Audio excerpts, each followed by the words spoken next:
Frank, Dynamite! Frank, come on, in, man.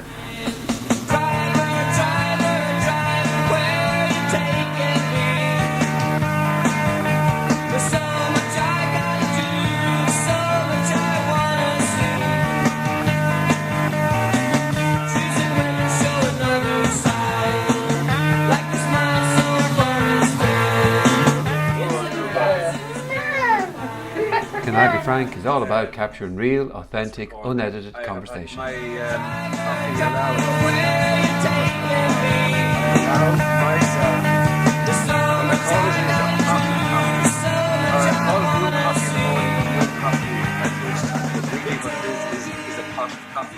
So it's one sitting of coffee, but I will probably drink all of it. I have to have similar rules or I won't sleep. Yeah, well, it is after 2 o'clock. I mean, at 3:30, I have to have a big discussion about the whole coffee and not coffee. And anyway. So how are you? Yeah, I'm good, thank you. How are you? I'm very good, thank you. Is that your book on the shelf behind? Here it is. I've got one in my hand. Yeah, I figured you have one behind as well. Oh, I think there is. Yeah, very good, yeah. Right. So, give us a look, hold it up. It's very nice. I really like the front cover, like the rip and all that. Yeah, it's a good production, isn't it? Yeah. Yeah. And are you happy with it? Yeah, yes. Are we rolling, by the way? Is this it? Yeah, I think it's it, yeah. Yeah, we're rolling, yeah, we're live. Okay. Yes. I'm very happy with it. Yeah. Yeah. No, I've read well to halfway, and then because I knew I just wanted to flick through it towards the end, so I know I will read it, but I'm really enjoying it. Good, Yeah. It's obviously totally different than, it's not that it's totally different. I kind of like, because I was wondering when I was thinking about it at the very start, I was going, before I'd read it or anything, obviously in the non-dual world, it's a kind of a contradiction almost to write a story. But once you read it, you realize that it's kind of two totally different things what you're doing. In a way, it seems to be, to me when I was reading it, it was kind of going, okay, see what's happening here. You're kind of, everything is exposed almost, but there's no, at the end of the book, I shouldn't say that. You see, I don't want to give too away. I don't want to give too much away, you see. So, but it is a different sort of a book to I Hope You Die Soon or the question and answers books. Yes, it's very different indeed. It's a book of stories. Yeah. About this character's life. Yeah. So I wrote down a couple of words just because I suppose I could relate to a huge amount of it in the storytelling of it, but especially I think it's okay to go into some of the stories to create a bit of a tease. If people who like your work will be interested, but we don't want to give too much away either. Do you know what I mean? Oh, absolutely, yeah. But so I just talked to a couple of things that kind of resonated in the first half anyway. The acid, when you took the acid, it almost kind of bended the brain a little bit to give the sense of everything that you thought you knew, there could be a different perspective, and that kind of shook you almost. And that's, you kind of say that maybe might have kickstarted this kind of looking for more, the seeking thing for more, into delving into the spiritual world. Yes, it definitely did that. Yeah, there's no question of that. I mean, what would have happened without that acid trip? Who knows? Something else might have booted me into looking into the, let's call it the spiritual world.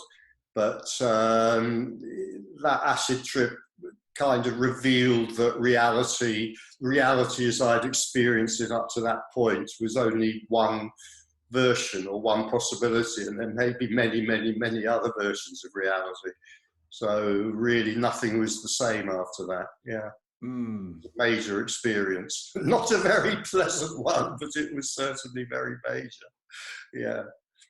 Yeah. I thought that was kind of really interesting, only because I was tipping along, and it only took a bit of weed for me.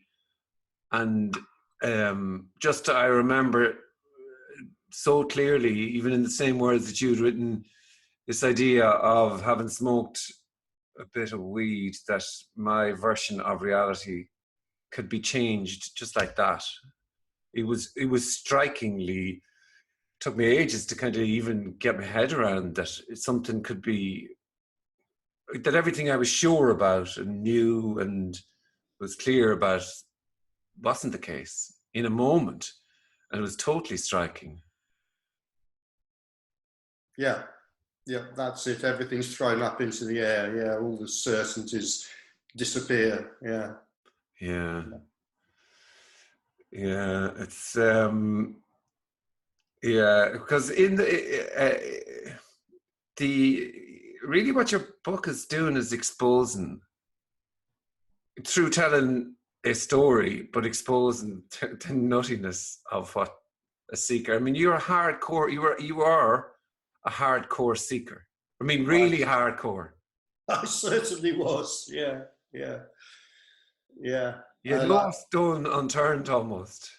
No, and I think it was that combination for me. You know, I started off looking through, I'll use this phrase very approximately, the Eastern spiritual paths. And then I got involved with Western psychotherapy, and particularly a kind of combination of the two. And it just provided such rich food, really, for the seeking mind. So yes, it was very hardcore. Yeah. In every way, though, in everything that you were doing, almost, it was kind of like there's a lot of seeking stories, a lot of things from everything and anything just seemed to, it's almost expresses the energy so well of just, you know, looking everywhere. I mean, looking back from this perspective, it seems pretty extreme. But I mean, at the time, it seemed just normal. You know? Yeah. And of course, like a lot of people, I had around me a kind of happy band or a congregation of fellow seekers. So that made it seem especially normal. And did you have any idea what you were looking for? You couldn't have had, really. That's a very good question. Ultimately, of course, no. I don't think the seeking person, I'd use that phrase, can ever really know what it's looking for. But you know, it seemed like that because there seemed to be glimpses of a kind of reality which was a lot more fulfilling or a lot more pleasant than just everyday reality. And so I think the mind thought, well, what I'm looking for is more of that, and eventually maybe there will be this happy state that enlightened masters live in, where that kind of more pleasant reality becomes permanent. I mean, some kind of befuddled idea like that. Yeah. Very mixed up with the notion that there was a lot of stuff that had to be got rid of in order to achieve that, whether that came from the kind of Eastern ideas of working through karma or the Western ideas of kind of working psychotherapeutically through, you know, past experience and so forth. I mean, in a way, they're different versions of each other. So I think there was a kind of befuddled idea of what it was that the personality thought it was seeking. I mean, I could say that really it was a lot of fun. I kind of got hooked on that. And of course, once you enter into that world, or once I entered into that world, there's lots of relationships to be made around it. Yeah. Yeah. Addictive Extremely addictive. Yeah. Yeah. I mean, for me, as it turned out, far more addictive than drugs. I mean, once I got involved, even with, the kind of the first meditation movement I got involved with, it was very easy to give up drugs. Yeah. Yeah. Well, you obviously, because it might have been your wife at the time, because I think you said something like, "Oh, I wish I could afford to go and do that," and she said, "Well, you could if you didn't spend it all on fucking therapy and retreats and everything." That was actually a friend of mine. It was a friend. Who Okay. said that to me rather scornfully. Absolutely, and it really did hit me.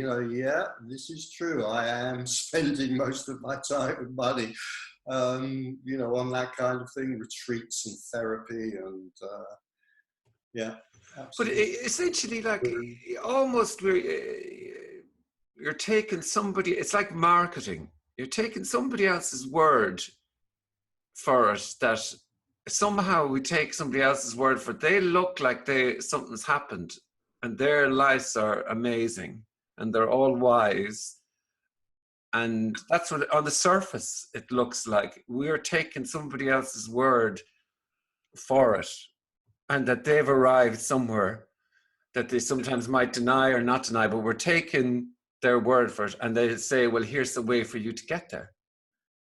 Yeah, I mean, that goes very much to the core of it. I think really one of the most intense fuels for seeking is projection. It's our ability to project onto some other figure these kind of glorious illusions that they live in some beautiful, perfected state. And if only we could follow them and learn from them, then we too will live in this beautiful, perfected state. It's the idea, if you like, of the enlightened master. Yeah. And without that, seeking just kind of collapses. Once those projections are seen through, and I think once they're seen through, they're just gone forever, and they can probably never be replaced. And then the whole game really collapses.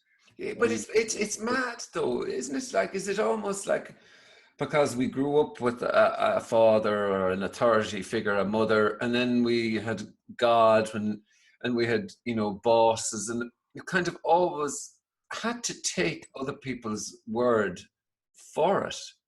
You know what I mean? We've got the ideas that this is a world, and when we're born, we're told what time it is, that we need to get there on time, and everything that. But we've taken all this on as rock solid. Can't be not true. This is fact. And so then equally, when somebody appears to have figured all of this out, and they look like they're really, I mean, it's so mad that we think they even look like they're at peace or whatever. And we go, yeah, I want what they've got, because there's obviously some sort of a lack. But I think deeper within it all is that sort of, I mean, people are, to be honest, it's that lack really that makes you more susceptible. There's a lack, and it appears like that lack can be filled through X, Y, or Z. And so you'll do anything to fill that void, that gap. Yeah, it's the simplest trick in the world, really, is to sort of sit around looking as if, you know what it's all about, and invite people to flock to you. I mean, it's the simplest guru trick in the world. And absolutely, it's based on this very, very deep psychological impulse that we have. As you say, when we're born, we know very little, and we naturally kind of follow and believe what our parents say. It's probably quite a good evolutionary trick, actually, to assume that the big people around you know what they're talking about. It helps with our survival. And we adopt, or we get this habit, which becomes ingrained in us very deeply indeed. You must know something more than I do, particularly because you look as if you do. And if I follow you, I can have that as well. And it can be a huge shock when that's broken, when that impulse to project this all-knowingness onto another person, or this holiness onto another person, when that's shot, when it kind of breaks apart, it can be a huge shock, actually. It can leave people for some time in a state of despair, or, quite quite kind of lost. Yeah, well, it was kind of like somebody said, I was chatting to perhaps a mutual friend of ours, actually, Robin in Norway. But Oh yeah, Robin. Yeah. we might talk to you at the end, actually, about Robin. But I was over in Norway during the summer. Yeah. But, he was kind of talking about this idea that people would sit at the foot of masters, like, not master, but like a Gangaji. People would go there year in, year out, and year in, month in retreat, and they'll keep going to these people and really hold them up. But then it's the same way, in almost the same way, if you kind of have an idea about, let's just say, non-duality, like, or you go to a Tony Parsons meeting over and over again, because you kind of go, well, at least here there's not bullshit. But then you kind of keep going. If you keep going that, and you kind of go, you become almost rigid in your mind. Well, no, this is a clear communication, and this isn't, and you fall into another trap of going, and you almost go, well, even though they say they don't have it sorted, they have it. They're there. And it's that seeking energy that almost holds everything and anything in reverence, or tries to find a God to look up to, or a thing that has it, and to and if you kind of look at, if you were to be a real statistician and look at the percentages of, let's just say, liberation versus not liberation, you'd be kind of saying to the person going, you might be better off doing the lottery this week as opposed to spending your money in a meeting. Spend the money, 50 euros on a lottery, if that's really what you're looking for. If you really look at the facts and figures of it, there's no chance of anything ever happening apart from an experience. Isn't it? If you were to look at it that way, you kind of, but yet, even though it's like kind of when you're smoking a cigarette, and yet you can read on the packet it causes cancer, you're still going, won't happen to me. It's the inverse of that. When people go to meetings and search and seek and trying to find this thing that they think exists. Well, yeah, it's kind of obvious in a way, we will go where the energy takes us as long as that energy is there. And I think, in general, probably most of us never break out of our projections. And that's the case whether or not we're spiritual seekers. If we're not spiritual seekers, we'll probably be projecting onto political figures and all sorts of people. And I think for most of us, that never ends, that never stops. But if it does stop, it's a kind of revelation. It really is, to suddenly see that, oh, yeah, actually everybody is pretty much like me, and I'm pretty much like everybody else. And whether the perfected being is a spiritual leader or a political leader makes no difference, really. It's all a kind of huge game, really. And when it collapses, and that's it. It's over. Yeah. Is a bit of a, for you, was a guy, was it Gurna? I can't remember. I know it began with a G and ended with an I. The guru I followed. Yeah, it was one guy called, I really liked the story. I was actually Ananda Yogi. What was his name? Guru Raj Ananda Yogi. Isn't that a wonderful name? I mean, what an invitation to projection. That's a wonderful, wonderful name. But I shook with laughter at Mary Magdalene. Oh, that is one of the, maybe we won't. Maybe we'll use that as a tease, and we won't tell that story. That's a wonderful stories there is. I think it's a great story. Yeah. Oh yeah, we won't tell it, but I can see how that. If I hadn't experienced it, I wouldn't believe it. But I actually knew two of the Mary Magdalenes myself, so I can thoroughly authenticate it. But it's such a wonderful trick, yeah. Oh my God, I just thought, yeah, that's just genius. And but I suppose in a way, the letdown and disappointment of, if that was what it was at the time, when all the various things were exposed about this guru and all gurus that you seem to come across, that that disappointment was a gift almost. Well, it was a gift just to be liberated from the idea that somebody is special. Yeah, it's a very painful process to go through if you followed somebody devotedly to sort of suddenly see their feet of clay. It's very painful, but it can be highly educative. Yeah. And it can be a great, in a way, it can also, when we've worked through whatever psychological trauma that disappointment involves, it can be truly liberating in a way. It can liberate us from all sorts of false ideas. Yeah. So in a way, it is a gift to follow somebody so devotedly and then have it all collapse around us. Yeah. Yeah. And that was the sense from the book. It was kind of like, whilst you had great fun, it was one disappointment after another. In the end, it was kind of like, for the first bit that I've been reading, it's kind of like you have these amazing things, and then is that fair to say? Like it's one kind of thing exposed after another. Well, I think that's one thread. Yeah, okay. Yes, it's one thread through it. And then I think as the scales fall from our eyes, we begin to notice how, other things work in the same way. So, my kind of fondness for religions, for example, my attempts, as many people do, to see a kind of connection between let's call it spirituality and religions and so forth. They began to falter, and my fondness for religions began to diminish and eventually collapsed altogether. Yeah. Yeah, well, it was. One is left sort of seeing it all in a way as a kind of, gigantic confidence trick, but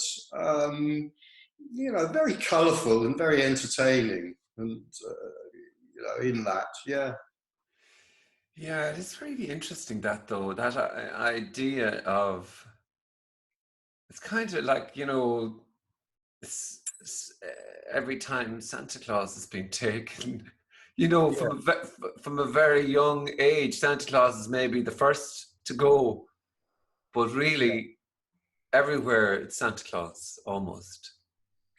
Yes, Santa Claus is maybe one of the first to go. Our own parents, of course, that can be quite traumatic when we start seeing through, our own parents. But I think there's an impulse in many of us, the desire to,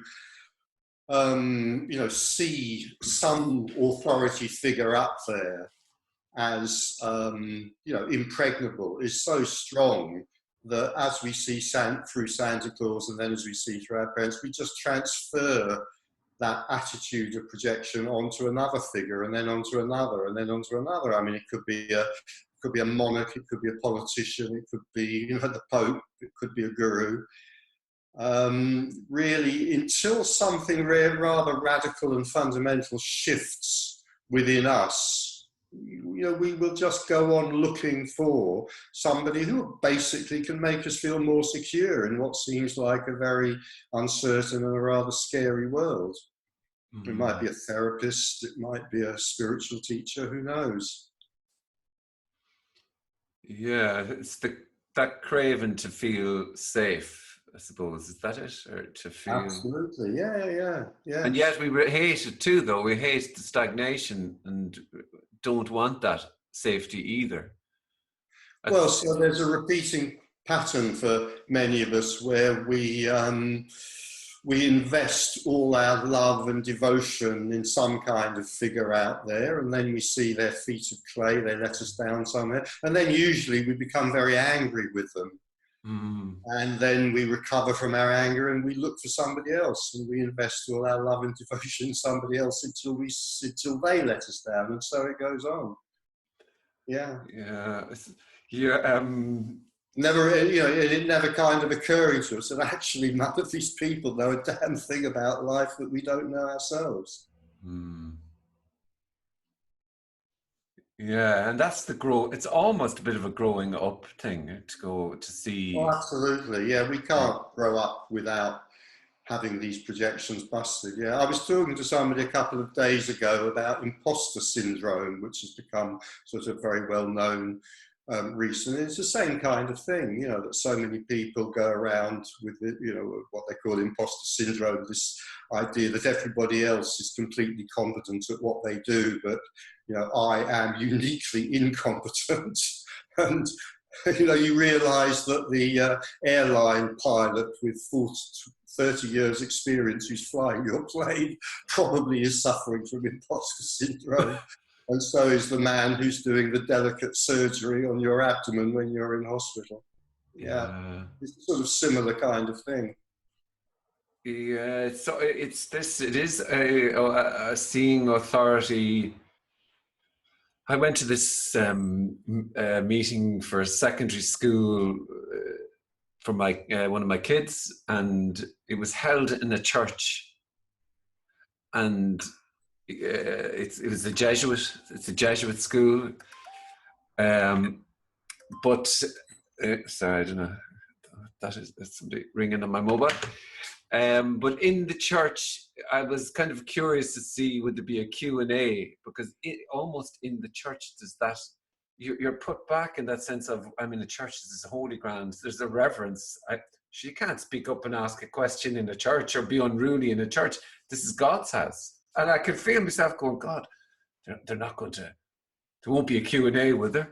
I mean, how ridiculous. But that's the belief system almost, isn't it? Yeah, yeah. The conditioning that's gone into that is absolutely enormous. I mean, huge. I mean, you could say it's kind of like a huge cultural conspiracy. You've got massive conditioning, and then, of course, you've got all of the paraphernalia that go around it supporting that, like the churches themselves, you know, the holy vestments of the priests and the cardinals and so forth. I mean, you look at. I mean, look at I mean, if you take the Catholic Church, for example, look at the theatre that goes into maintaining this sort of huge, I want to say rotting edifice. I mean, it's a vast kind of paraphernalia that goes into it, the buildings and the wealth and the rituals. I don't know if you got to the end of the book. It doesn't sound as if you did, but there's a short piece right at the end of the book about the Pope and the Catholic Church called The Theatre of Manipulation. And it is really a mass hypnosis. I did a little bit of that. Yeah, I was able to glance a little bit of that. Yeah, that's when you were watching the inauguration. It seemed to you like a mass hypnosis. Yes. Yeah. Absolutely. Yeah. Yeah. There's a great. Yeah.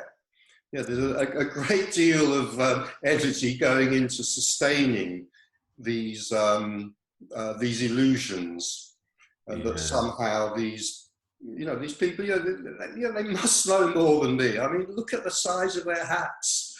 You know, how could somebody walking around with such a huge hat not know more than I do? Yeah, it's outrageous, really. I mean, even when well, it's not the same idea, but when you walk around, I was in the Vatican last year, walking through, is it on the way to see what's the church called again? The famous church. Oh, you mean the Sistine Chapel? Sistine Chapel. You know that you have to make a walk. Yeah. And the opulence and the number of paintings, it's just outrageous. I mean, it is outrageous. You can't even one painting blends into another painting, and to me, I'm looking at it going, is it good? Somebody tell me what's good here and what's not good, because it's one piece of art after another, and there is no room left to have any more art, because it's just all this gathering in. And so then there must be wisdom almost in this opulent, ridiculous wealth, because wealth equals power. And that's why they'd never get rid of it all, because there is that suggestion of power and therefore authority, and therefore you must know what you're talking about in the church. Yeah, absolutely. Yeah, yeah. I mean, stones speak volumes. Once you've erected a huge building in stones, it's very difficult then to, argue with it.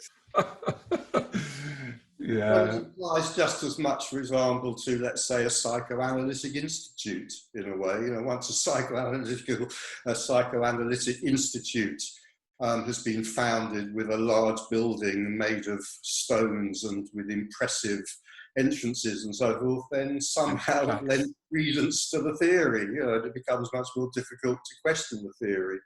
Yeah, it's like branding. It's like what? Branding in marketing. Make it appear like it's really important, and then it is really important. Yeah. Yes, it's very, very difficult to question something which seems to be so solid. I mean, it must be based on something solid. The ideas, the beliefs, the values must be solid, because the buildings are so solid and there is so much wealth associated with it. Yeah. Has to be true. It couldn't but be true. Yeah. I mean, only a second's thought, reveals to us that, if we contrast and compare the different truths that are offered to us, then clearly either all of them are false, or all but one of them are false, because they're all claiming their own unique truth and decrying the others. But somehow the conditioning's so strong that that idea doesn't break through to many of us. Yeah. Yeah. Yeah. There is, the truth. It's like the Life of Brian thingy, where they split down the road and one person's holding a sandal and the other one's holding a bottle of, I think, oil. And one group run down the road and go, it's in here, it's in the slipper, it's in the slipper. And a load of people go down that road, and then the other road splits and they all go after the oil, because no, it's in the oil, that's where the answer is.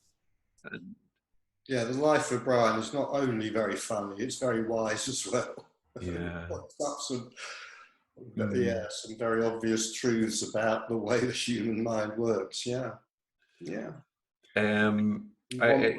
We want to feel secure. It's very, very, very comforting. Yeah, to feel secure, because otherwise you have no anchor. It's trying to find an anchor to feel safe in the world, probably.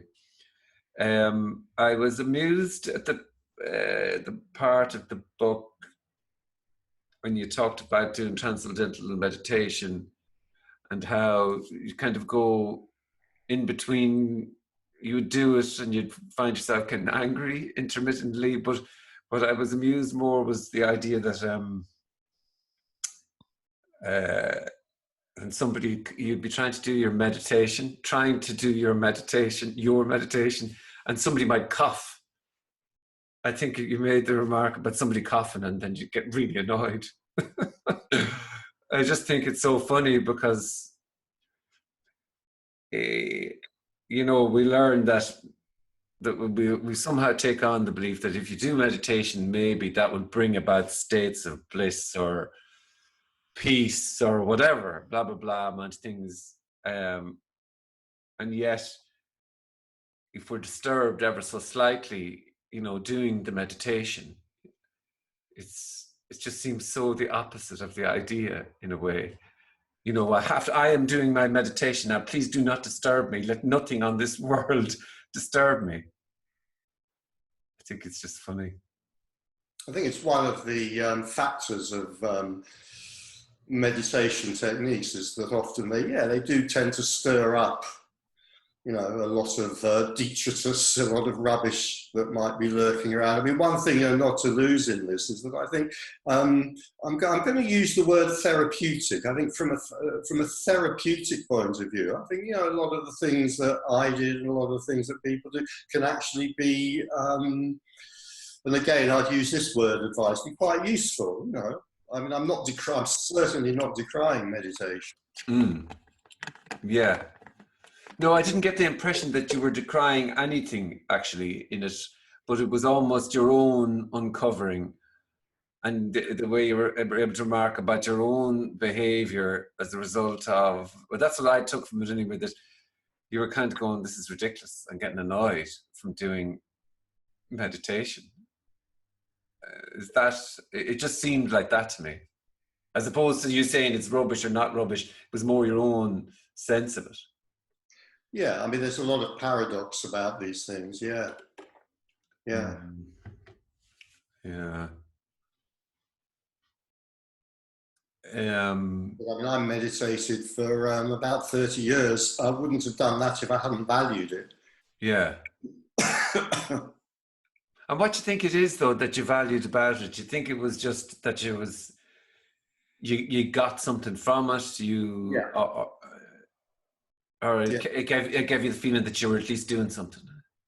I think both those things, but definitely the first was more important. I wouldn't have done it for 30 years, just because there was some feeling that, I don't feel anything from this, but at least I'm doing something. No, I do think that I don't know for how many people, but certainly for some people, I do think practices like that are genuinely, and again, I'm going to use this word, therapeutically beneficial. And I'm using the word therapeutic in a very general way there.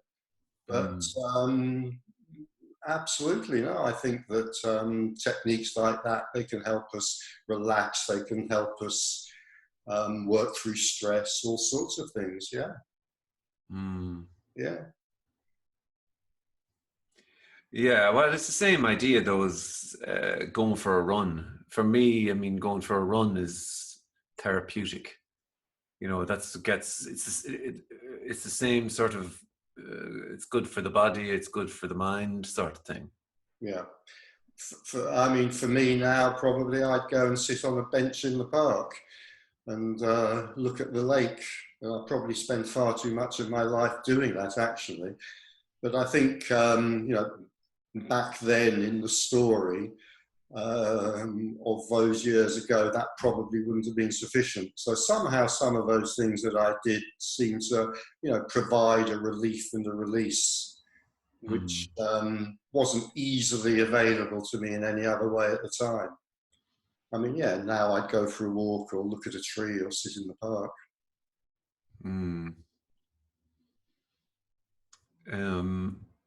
Yeah, I had the thought within the book, it's very much a kind of I'm not giving out, I don't think but it's a sense of a dead stop. There's no, it's not a typical story with, yeah, how much can I say, happy ending sort of thing. There's no sense there. There's a book called, which I love the title. There's a book called A Sense of an Ending. It's a little small book, but I really like the title. There is kind of no sense of an ending. That's not giving away anything, but then it's... No, that's not giving away anything. No, we never find out who committed the murder. No. Yeah. And no, it's not that kind of book. And is there a sense of, say, the non-dual sort of message is it's a certain sort of message, and were you conscious in a way of, or were you conscious of, or was it just written the way it was written? But this idea that we all live in this, well, this X and Y and Z leads to liberation, let's just say. And even we won't look for the carrot, but then the seeker will always try to find carrots. Even when there's no carrots, we're trying to find a carrot. I got that sense very much that there's two totally different things going on here. This is a bunch of stories, but there's absolutely nothing got to do with over here, non-dual sort of message, what you speak about in your meetings. Were you conscious of that it would be, you didn't want to give the impression even slightly that one led to the other, or was it just that didn't have to be the case, or was it something you were aware of when you were doing it?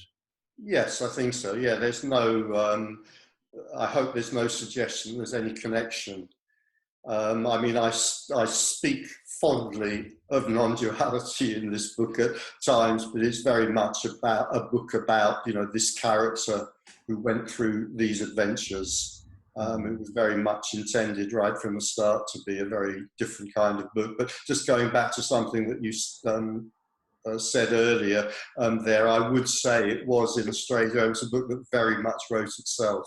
You know, it really did. It's not like you're. There's a long. I don't know if you've read it. There's a long chapter in the book about channeling. Oh, I know that that's about where I am, and I had to then from there I just started to skim a little bit because You know, I mean, I don't take. I suppose the least I could say is I don't take channeling very seriously. But if I had a different turn of mind and a different set of belief systems, I might be sitting here saying, "Well, I kind of channeled this book," because really the process of writing it was going and sitting down with a laptop in a nice coffee bar in a comfortable leather armchair, and it really did just kind of flow. It was tremendous fun to write for that reason. You know, it wasn't a struggle in any way. Yeah. Okay. Yeah. It's kind of quite loosely told in the sense of it was kind of different to read about. Most stories that you read of kind of or autobiography, you get the sense of, well, I did this and I'm great. You know, that's in a way autobiographies are. I went through this struggle and I'm great. In some way, shape or form, I haven't read that many autobiographies to be able to guarantee that. But, you know, there is that sense of, look what I've achieved. Whereas how is it's told, there is that kind of looseness around it that, but here is something that happened. And here is something that happened. It's kind of loosely told. Do you know what I mean by that? I mean, there was no intention to create this, but, you know, afterwards, looking back, and I thought, in a way, I kind of like to feel that reading the book, it's kind of not that different to sitting in a coffee bar having a chat. It's kind of got that sort of feel to it. Yeah. But it's certainly not a book about achievements, not my achievements. No.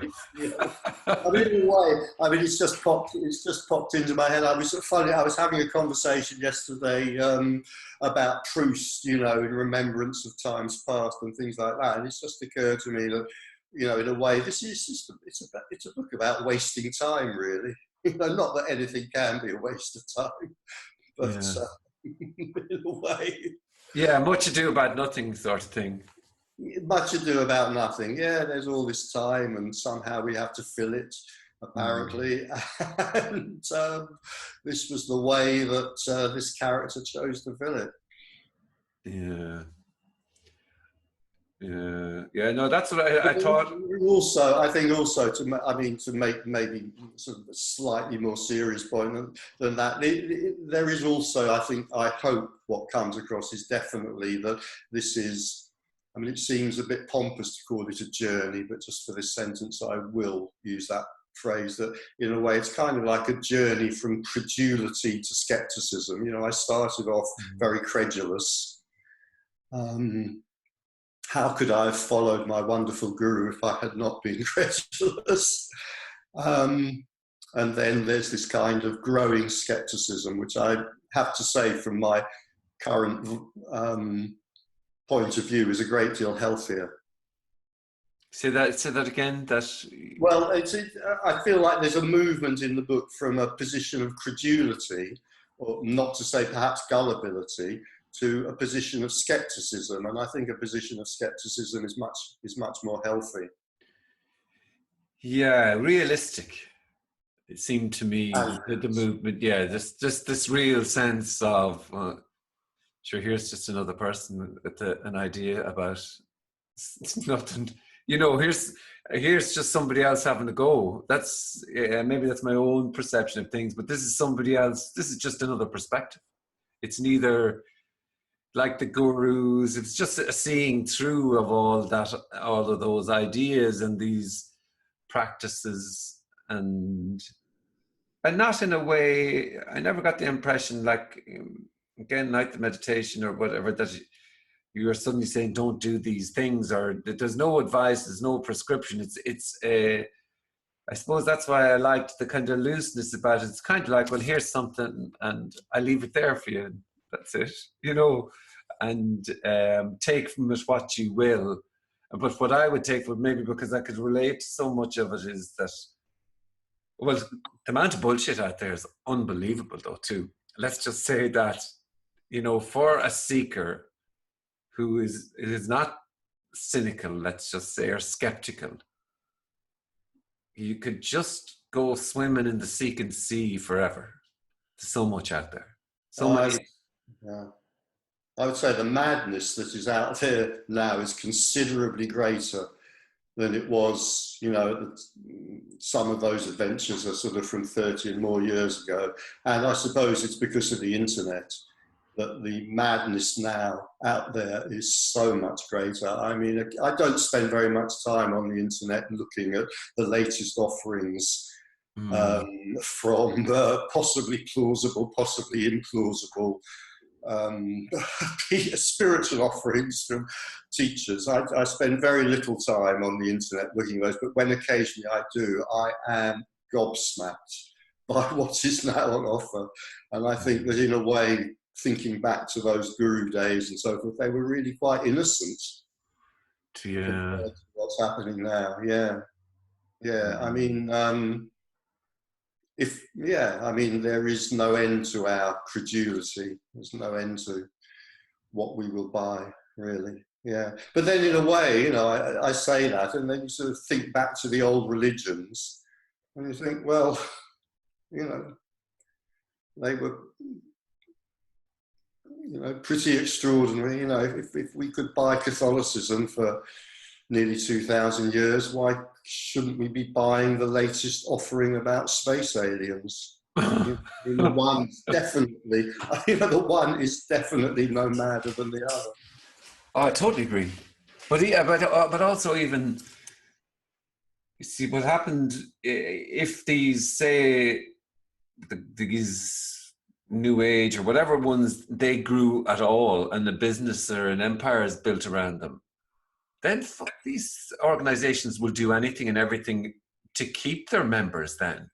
Through, like the church would have used any sort of technique once they had people. It didn't start, you know, at the start they had to probably sell a little something about God and whatever to get people in, that there was some salvation. But then to keep them, the techniques used, it's like customer, you know, customer acquisitions. I relate it to my marketing background, but you know, to get the customers, and then you have to keep your customers loyal. And then if you can't keep your customers loyal, well, Jesus, you're going to have to use some other techniques like fear of what? Threats.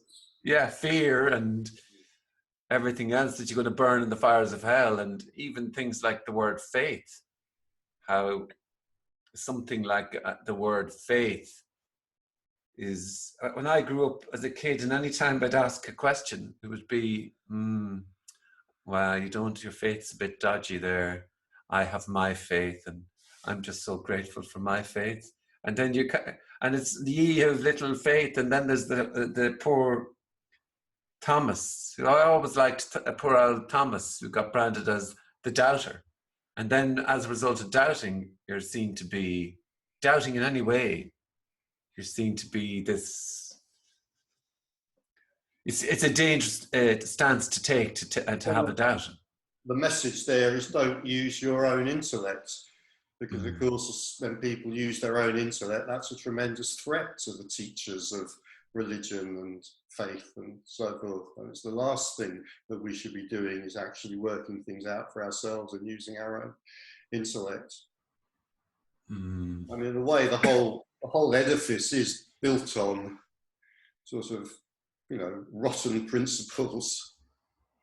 I mean, that's why I start off really by addressing the whole, you know, the idea of faith. Yeah. And how we are, it is held up to us as a virtue, and how we are admonished to have faith. And yet it's a most peculiar virtue to encourage people to, you know, don't think, don't ask questions, blind, unquestioning Yeah. belief is what it means. Believe what this man in this funny black dress tells you. Yeah.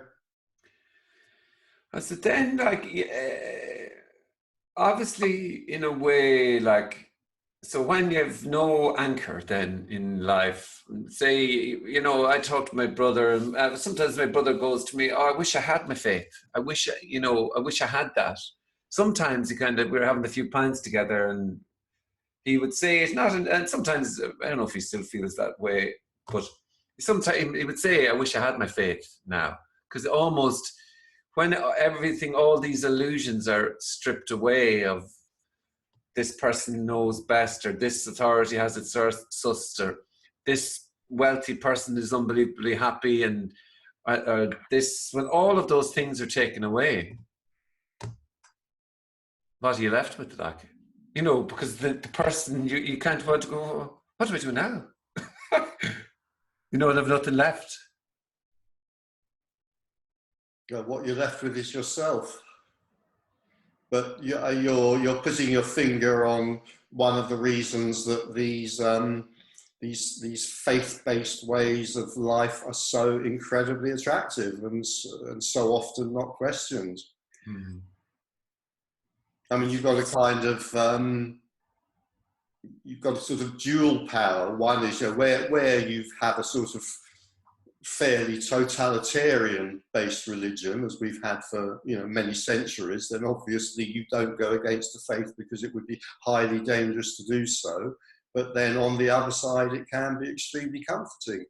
You know, you don't have to think things out for yourself. You don't have to face the existential abyss, let's say. Yeah. You don't have to find meaning for yourself, in yourself, or any of that. So it can be, yeah, it's both safer and more comforting to follow the faith. Yeah, and I'd say even when it collapses. Yeah, when it collapses. Yeah, you can't pretend it. Once it's gone, it's gone. Yeah. Mm.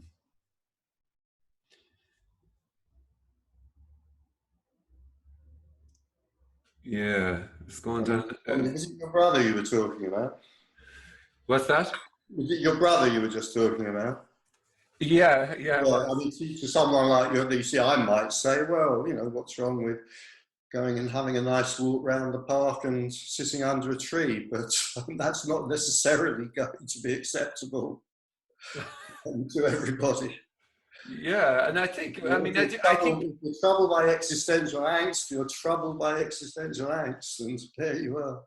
Well, it is that thing of, that's the abyss, when you have actually nothing really to hold on to, you have no safe ground, you have no daddy figure, God figure, you have no, and then maybe, like you say in my case, maybe if I was to be truthful, maybe in a certain way I kind of look to, well, non-duality, maybe, and even non-duality isn't a thing, but maybe if I was to be, do I hold that as something? I mean, I probably do. I don't want to. Yeah. And sometimes I wish, it's probably 9 years ago I heard about this thing. And as I was saying to a friend yesterday, it's like something you just can't forget. Unfortunately, I forget everything. Like, I forget people's names, and I move on from hobbies and interests and food types. You know, my Indian phase ended a good few years ago and became Mexican food on a Friday night. And most things kind of move on, but this thing, the non-dual sort of message, I can't forget it. Like I was saying, I would like to forget it now. I would like to just not remember this idea, but it just seems to be not something that I can forget. But I don't want to hold it up. Like, I don't want to have any ideas of what a clear message of this area is, or a not clear. I don't want even to be so constricted that because it's so empty that almost, to feel like you know something about non-duality, because non-duality is not a thing. It's not. What is it? It doesn't even, it flatlines the brain, even the words. What does it fucking mean? Nothing. But you're still kind of going, Anyway, do you know what I'm saying? I don't want to hold that up in any esteem either, because there's actually so apparent there's nothing to hold up in that area. Yeah. Yeah. But I mean, as long as there's a personality or a mind there sort of holding on to something, that's probably a lot less sticky than, you know, the old religions and so forth. It's probably a lot less sticky than what many of us have held on to for many years. Yeah. But yet you can't let go. You can let go of the practices and all those things. Not that you try to let go of them, you just kind of, maybe you do them someday or whatever. It's not even practice. You don't even think about that. But the idea of no self, nobody being there, it's just, you can't see, I can't seem to let that go, like, either. You know what I mean? Well, it'll go when it goes. Yeah. But in the meantime, it's probably not doing anyone any harm. No. Which is not something you can say about the monotheistic religions. No, well, that's a fact, yeah.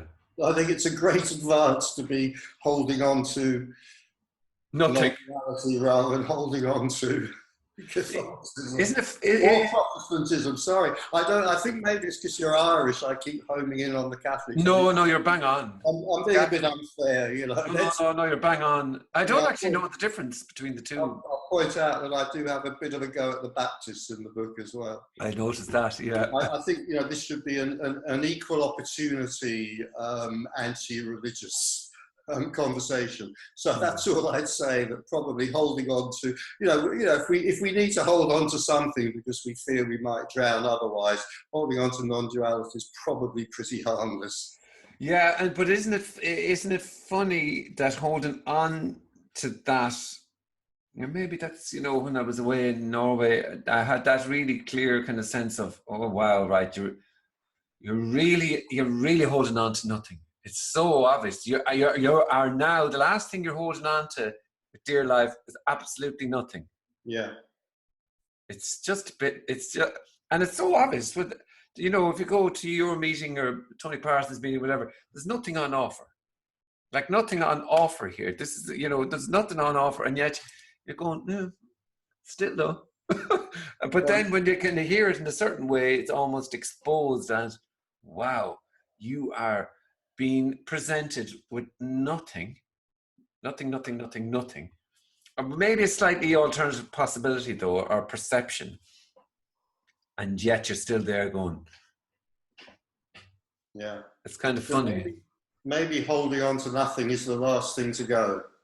And also maybe, I mean, I'll just throw this in as a thoughtless company, maybe that's why, you know, the kind of the speaking about non-duality and so forth so often then becomes actually confused with other things, because we do want something to hold on to. And so, you know, we're talking about non-duality, and yet very often something else creeps in because it is something that we can hold on to, some practice or some doing or something like that. That's okay as well. I mean, it doesn't matter. But maybe holding on to nothing's got, you know, will be the last thing to go. Yeah, it's interesting. I don't know if this probably won't make sense, but for some reason, that old, you know, Zen story about, you know, the monk hanging onto a vine halfway down a dangerous cliff, and the vine's giving way.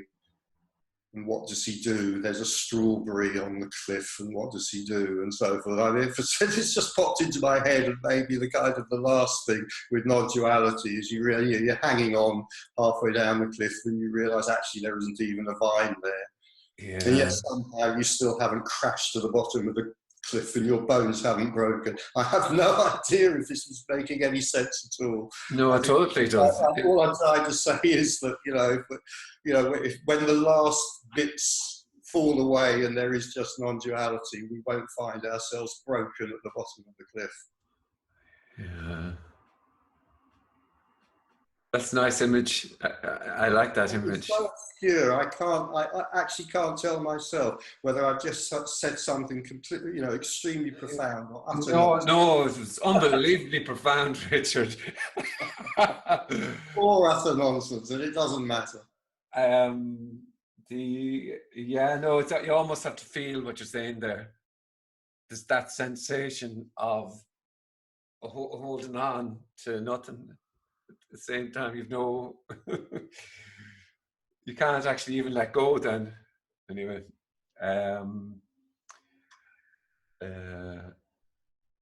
It's funny. What was I going to say to you? I had this other thought about and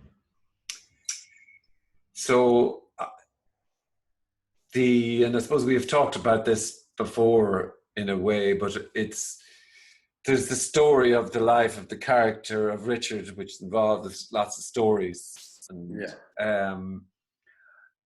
then there's other books about this non-duality thing, but there is a dead stop, in almost a dead stop somewhere where the story is over. And a dead stop is probably a right description, because but there is there's a dead stop where stories just finally end. Even though you've told stories, a book of stories, it's apparently a book of stories. Yeah. But the story ends.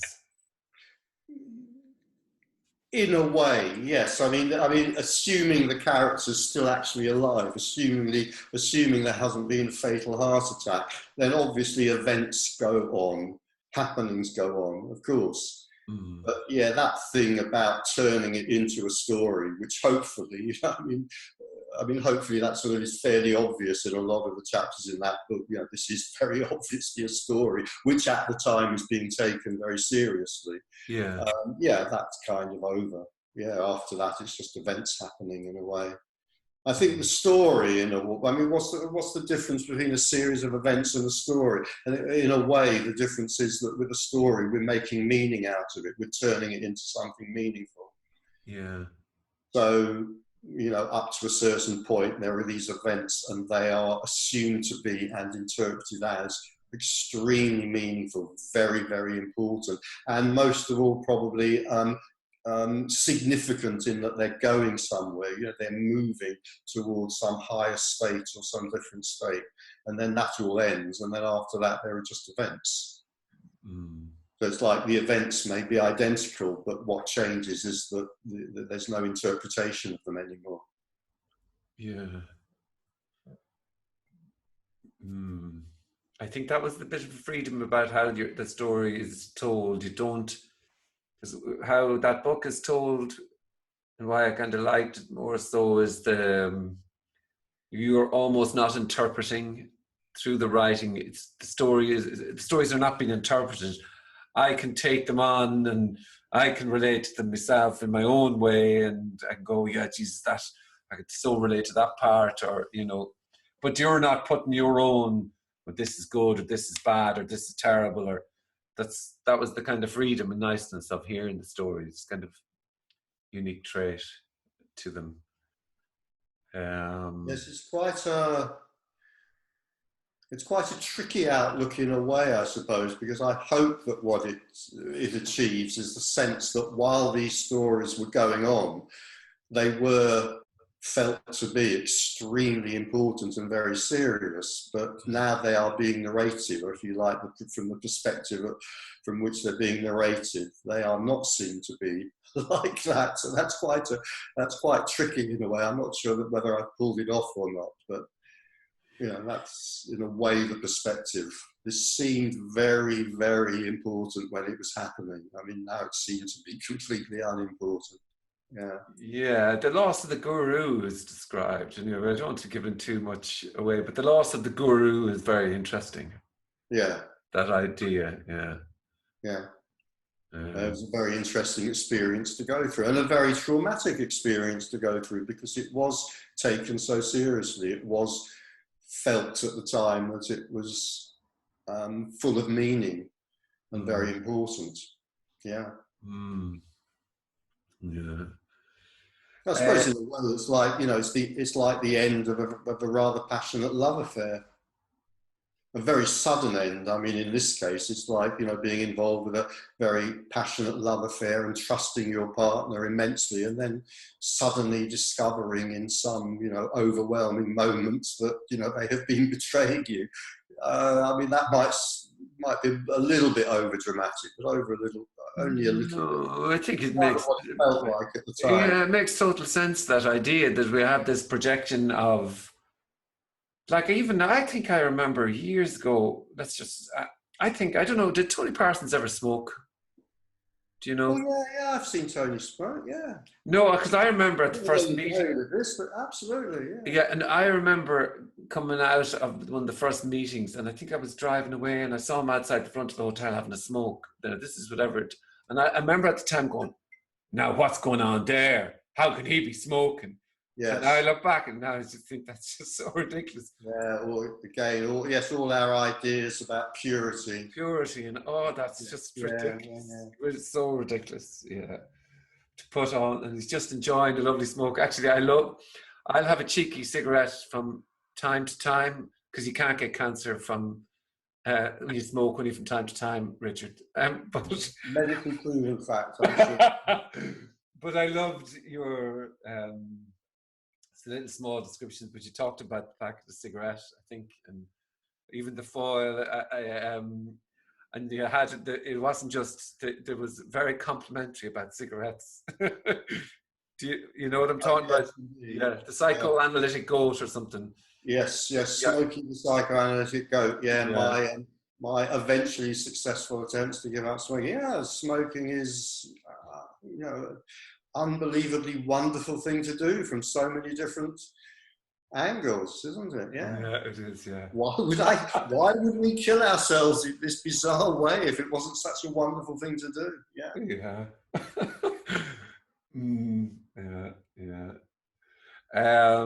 Very good. Look, we're at an hour. What we might do is, your book is, hold it up there again. It's on Amazon at the moment. It's on Amazon at the moment. It can be bought at the moment, indeed. Yeah. And it's on. It's on. I'll do the sell for you. Well, thank you very much. It's on Kindle. Can you get it on a Kindle? Not yet, but not yet. It will be soon, but not yet. Yeah. Okay. At the moment, you have to have a real physical object. Yeah, but it's nice, the smell of a real book anyway, and arriving in through your door. I'm still very quite addicted to the book as a physical object. I still haven't got used to the idea of the electronic book. Hopefully it will be out there soon. Yeah. There's something amazing about the smell of a fresh book. Yeah. In your hand and the potential of it. I don't know. Yeah. So it's on Amazon and you can buy it there. It's not on Nonduality Press. No. Okay. This has been, actually, I'll put a little plug in here if any publishers are watching this. Can I do that? This has been, I think the phrase now is independently published. Yes, very good. And at some point, I would dearly love to find an agent who will get it out there to a commercial publisher, so that great piles of it can be found in British bookshops. So that's my next task. There you go, a little bit of advertising there. Yeah, if there's a publisher, get on the phone now. Oh yeah, absolutely. Sell a bazillion copies of it. Yeah, if there's a publisher out there who wants a dead cert of a bestseller, get on. Yeah, definitely. Yeah, well, I highly recommend it. So there you go. So that's two of us.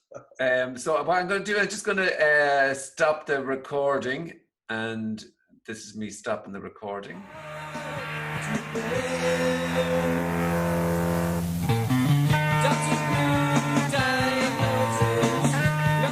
Hi, if you like the conversation that I just had and you'd like more, please hit the subscribe button. Thank you. Frank, come on, man.